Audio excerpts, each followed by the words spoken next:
好，咁又翻嚟啦，咁又講翻個題目啦，國貨與展覽啦。咁其實呢樣嘢咧，同香港咧係有一個幾大嘅嗰個關聯嘅，因為之前我哋提到啦，即係國貨除咗話喺中國大陸出產嘅嘢之外咧，亦甚至乎咧到處都搞間叫國貨公司。香港都係國貨公司，當然啦喺之前上集都少少提到啦，香港都唔例外，都有一間中國國貨公司。另外咧，啲產品上一次提到，啲產品喺香港生產嘅，究竟係咪國貨咧？咁當然啦，以前其實咧產品當然啦，其實都已經有嗰個民國時候，其實已經都有個所謂貿易嘅壁壘嘅保護主義，其實呢啲都有存在嘅。咁所以譬如喺香港，其實當初譬如香港啲產品賣翻去中國大陸嗰時候咧，中國大陸嘅工商部咧，其實一律當你香港嘅嘢咧係外邊嘢嚟嘅。咁所以咧，即係國貨運動點解推廣得成？當然最主要嘅講嚟講去，當然講咗咁耐，其實係最主要係中國大陸本身個工商業廠生意都開始發達啦。另一就係其實佢對於香港來自香港嘅等等嗰啲咧，就有種保護限制，就自然來自香港嘅嘢咧，佢哋有機會咧賣得貴。咁於是咧，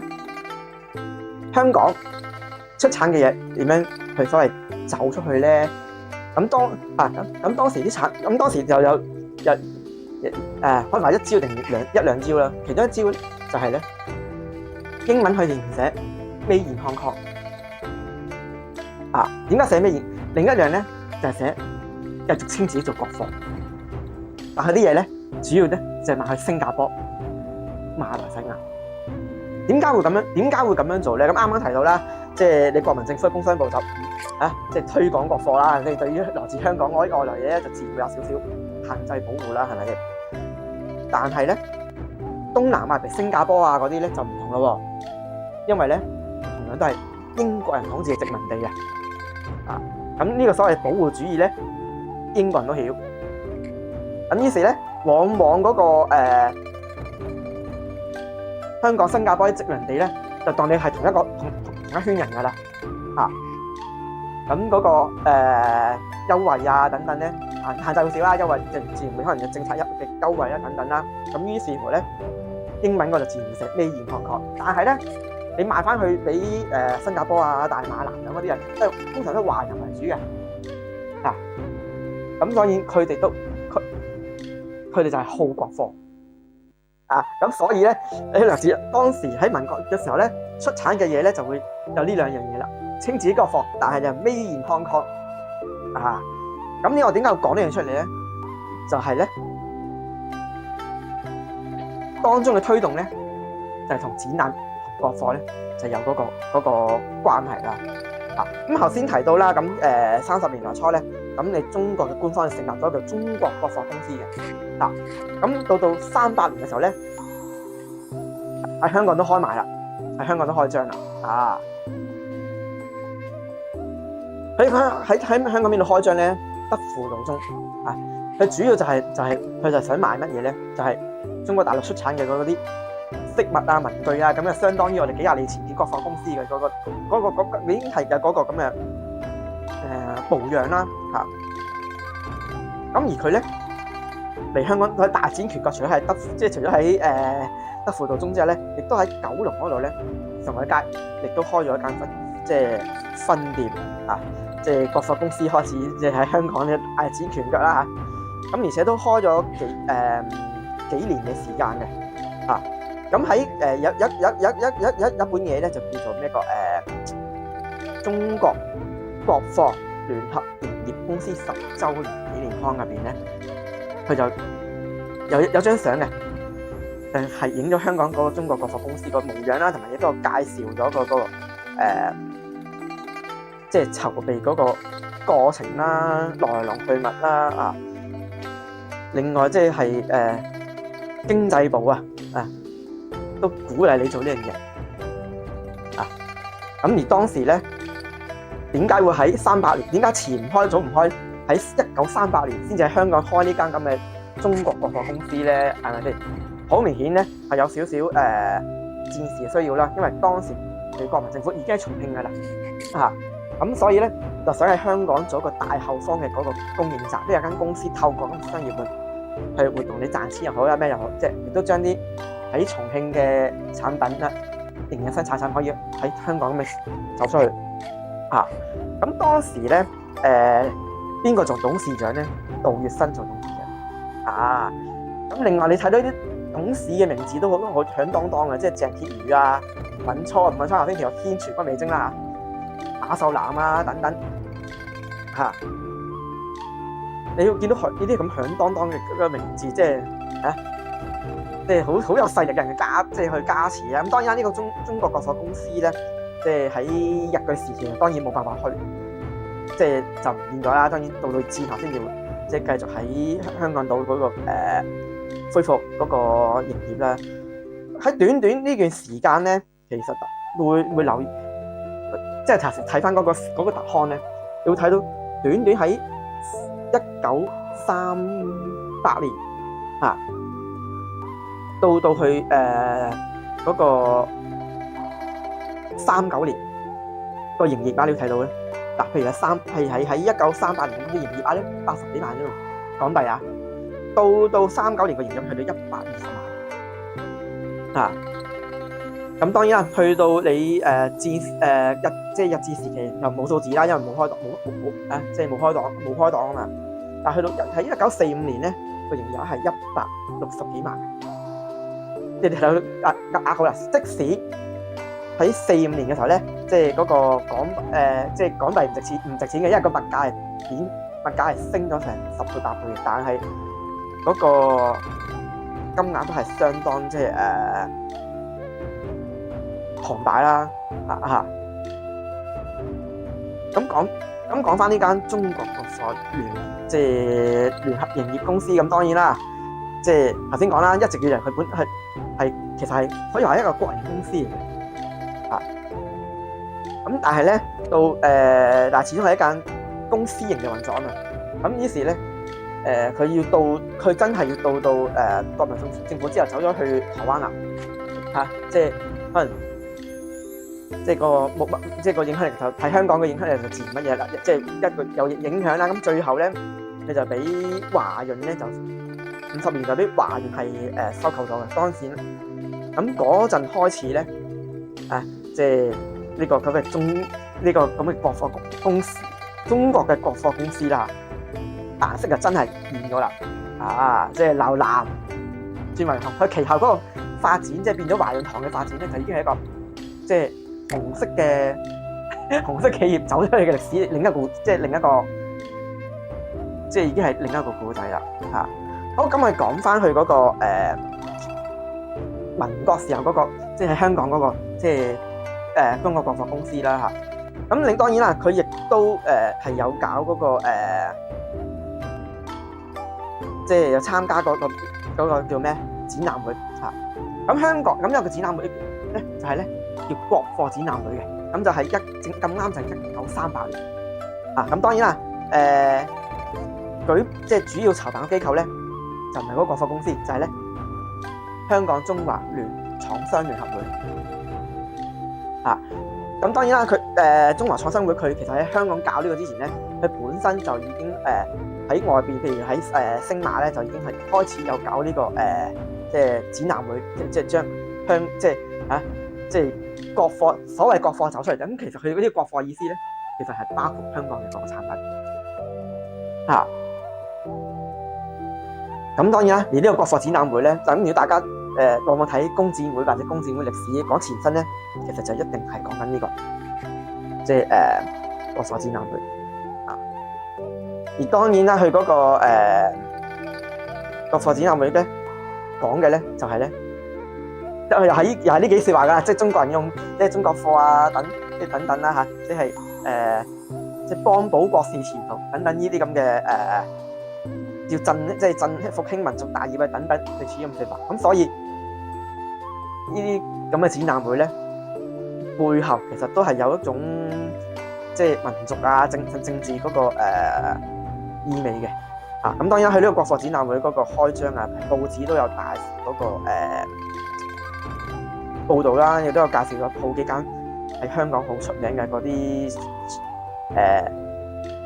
啲公司啦，譬如咩新亞電機啊等等，即係國華布廠啊等等呢啲即係可能係來自中國大陸或者香港呢啲好出名嘅嗰個廠啦都會有提，即係報章都有提，亦都咧有嗰個特刊嘅。如果大家上去有網站嘅香港記憶咧，就有機會咧就會睇到嗰個特刊。佢呢個展覽，中華廠商會去搞呢個展覽，佢當然啦，結果就搞即係睇翻報紙啦。佢就想搞5期，即係38年開始，就38、39、40、41，佢想搞埋42啦，咁42冇辦法啦，即係日本人統治啦，跟住佢去到戰後咧，佢先至去即係繼續去能夠去搞啦。咁之前提到啦。即係講呢個所謂國貨咧，我由頭到尾都係講即係大概就係中華民國嗰個喺大陸嘅時期啦。咁中華民國嘅政府之後遷到台灣啦。咁頭先講啦，喺香港嗰間中國國貨公司就結咗俾華人食咗啦之後好啦，咁只要喺香港咧，頭先講啦，之前嘅展覽會咧，走出嘅展覽會又好，或者你喺香港搞嘅展覽會咧，都叫國貨。咁繼續叫國貨嘅話咧，人哋就唔會噶咯，就以為你係喺中國大陸嗰度出噶咯。咁當然又唔妥啦，因為後來即係韓戰就爆發啦。咁當然你即係中共政權就派自然不出去，咁當然美國就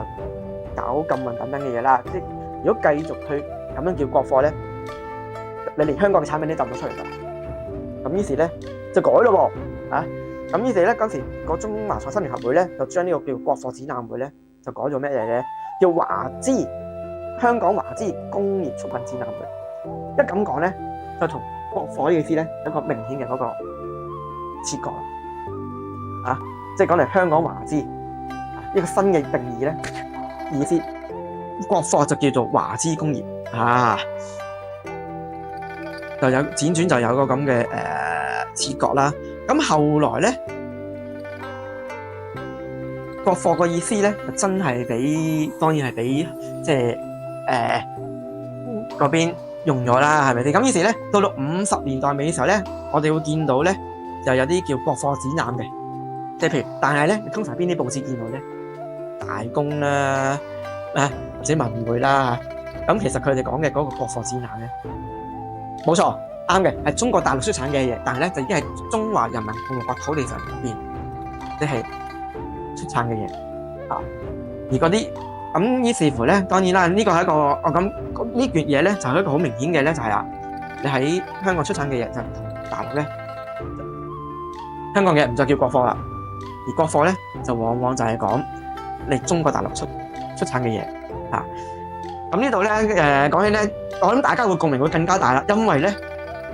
我哋好多時認識嘅國貨咧，其實好多即係嘅產品啊、牌子啊，都係咧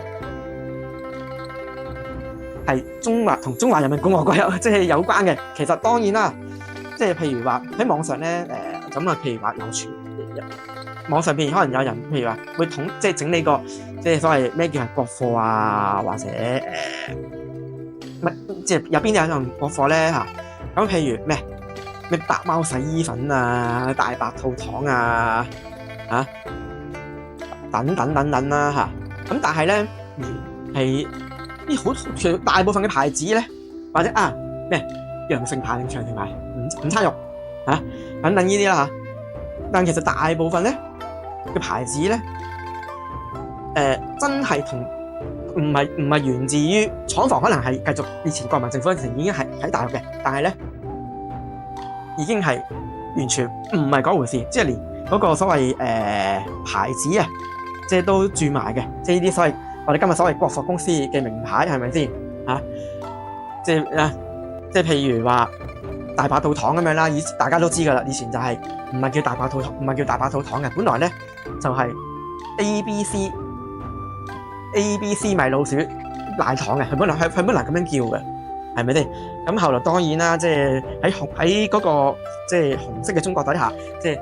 繼續咁樣叫咧，米老鼠唔得嘅喎，係咪先？因為 Mickey Mouse 嘅，咁就好忌，即係相當忌諱嘅嘛，係咪先？咁於是咧，當呢間嘢收歸國有之後咧，就改咗做大白兔糖，大白兔做個商標，咁我哋叫大白兔糖啦嚇。咁至於午餐肉，梅林牌午餐肉，係啦，頭先講啦，呢啲咧個廠房咧初期都喺中國大陸度嘅，喺上海度咧生產乜嘢咧？番茄醬，後來先至有各類嗰啲罐頭食品嘅。但係咧，當時民國時期咧最出名嘅午餐肉嘅個罐頭咧，唔係梅林牌，即使梅林牌當時都有搞上市啦等等啦，但係咧梅林牌呢個午餐肉咧係喺50年代咧公私合營加以收歸國有之後先出呢個午餐肉嘅。嗱，好啦，咁又譬如咯，鉛筆中華牌啊，係咯，佢本來咧都唔係叫中華牌鉛筆添喎，後來咧就係咧即係公私合營之後啲廠合併之後咧，先至推出嘅嘢嚟嘅嚇。咁大家好出名嘅，譬如英雄牌嗰啲墨水筆、鋼筆啦嚇，呢啲咧嚇都係同樣道理。英雄呢隻牌子都係即係公私合營之後咧先至去出嘅。咁有一隻譬如檀香梘啦，即係今日嗰個松花個檀香梘咧嚇。咁本來咧有間嘢叫應該可能嗰啲國營嘅，以前1928年有一個叫中央嘅即係中央嘅香皂廠生產咁樣嚇。咁後來咧即係60年代咁，頭先講啦，就係即係喺計劃經濟底下啲指導之下咧，咁啲廠合併啦嚇，咁咧跟住就先至生產嗰個檀香梘。當然啦，呢個風花牌嘅檀香梘咧，20年代係存在嘅，但係同頭先講嘅例子有少少問題咧，已經唔係由原本嗰間廠生產嘅啦。咁當然啦，種種嘅例子好多嘅，即係譬如可能你保濟丸等等啦嚇，以前你種聖堂喺佛山定廣州咁樣係咪先？咁樣拼下咧，就變咗今日係廣藥集團生產。當然啦，全世界好多廠都可以生產嗰個保濟丸啦，係咪先？所以即係個面目咧就已經完全唔同啦。咁譬如我哋今時今日好多熟悉嘅國貨公司譬如嗰啲咩中橋啊、裕華啊等等咧，好多就係頭先我報章提到嘅50年代報章上面咧講嗰啲公司咧，都係咧50年嗰段時間先至成立嘅，包括你裕華國貨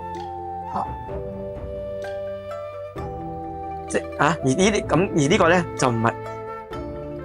當初嗰個中國國貨公司嗰個報嘅。之前提到中國國貨公司就已經俾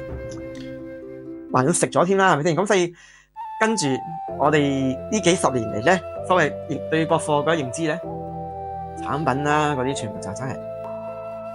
而且中國大陸中華人民共和國底下嘅嘢嘅產品，就同以前咧就完全唔同。即係假如唔去講，即係大家去特登去刻意睇翻咧，其實可能都即係會有機會以為國貨呢樣嘢係即係新中國先有。咁當然啦，頭先我俾大家睇過1912年嘅報章啦，新中國當時都叫新中國啦。其實晚清一早就都已經有呢樣嘢咁所以可以話整體嚟講咧，就係一個政府嘅嗰個所謂推動，即係無論係中華民國時期又好啦，或者之後你去到即係喺紅色嘅中華人民共和國又好啦，即係你睇到對嗰個國貨咧係有嗰個就算係市場經濟定計劃經濟都有嗰個好主力嗰個推動而背後咧其實一定係有嗰個政治嘅意味喺裏邊。咁所以就話即係你唔揾政治一定會揾你，就係可能大概就係咁嘅意思啦咁關於嗰個國貨，其實呢個題目係好大嘅。咁有興趣嘅咧，或者對大家對呢方面更有認識嘅呢方面，我哋可以喺下邊即係留言啦，即係一個回應啦咁下次繼續同大家分享其他嘅題材。咁就先。